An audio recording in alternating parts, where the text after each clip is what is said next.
ఇక వికారాబాద్ జిల్లా కుల్కచర్లలో అంబేద్కర్ విగ్రహాన్ని కేటీఆర్ ఆవిష్కరించారు. కేటీఆర్ మాట్లాడుతున్నారు. ఆ లైవ్ చూద్దాం. ఆయన నోట్లకెళ్ళి దయచేసి నేను మిమ్మల్ని కోరేది ఒకటే, మా రైతన్నలు ముఖ్యంగా కోరేది, ఇవాళ ముఖ్యమంత్రి మాట మార్చిండు. 15,000 అన్నాడు, ఇప్పుడు 12,000 ఇస్తా అంటున్నాడు. ఆ 12,000 కూడా ఎప్పుడు ఇస్తాడో ఎవరికి తెలియదు. మార్చి 31 అంటున్నాడు. ఒకటి యాది పెట్టుకోండి, ఒకటి ఖచ్చితంగా గుర్తుపెట్టుకోండి. ఈ ముఖ్యమంత్రి ఈ ప్రభుత్వం వచ్చినాక ఇప్పటి వరకు రూపాయి రైతు బంధు కూడా ఇయ్యలే మీకు. ఆనాడు మన ప్రభుత్వం ఉన్నప్పుడు డిసెంబర్ 2023కు ముందు 7,600 కోట్ల రూపాయలు మనం మొత్తం కూడబెట్టి యాసంగి 2023లో రైతు బంధు కోసం పెట్టినాం. పెడితే ఇదే రేవంత్ రెడ్డి, ఉత్తమ్ కుమార్ రెడ్డి వీళ్ళందరూ ఎలక్షన్ కమిషనర్ దగ్గర పోయి ఉత్తరం ఇచ్చినారు.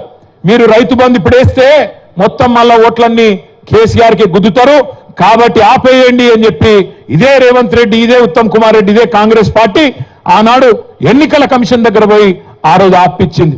అవే పైసలు, అవే 7,600 కోట్ల రూపాయలు మన ప్రభుత్వం, మన కేసీఆర్ గారు మన రైతుల కోసం పెట్టిన పైసలను 6 నెలలు సతాయించి దాదాపు పార్లమెంట్ ఎలక్షన్లప్పుడు ఓట్లప్పుడు మాత్రమే మీకు రైతు బంధు వేసిండు.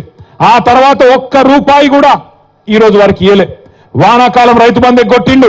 మళ్ళీ ఇప్పుడు యాసంగి రైతు బంధు మళ్ళా డ్రామా చేస్తా ఉన్నాడు. 15,000 కాదు 12,000 అని చెప్తా ఉన్నాడు.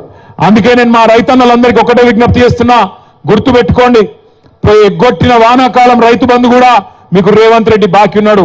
7,500 రూపాయలు.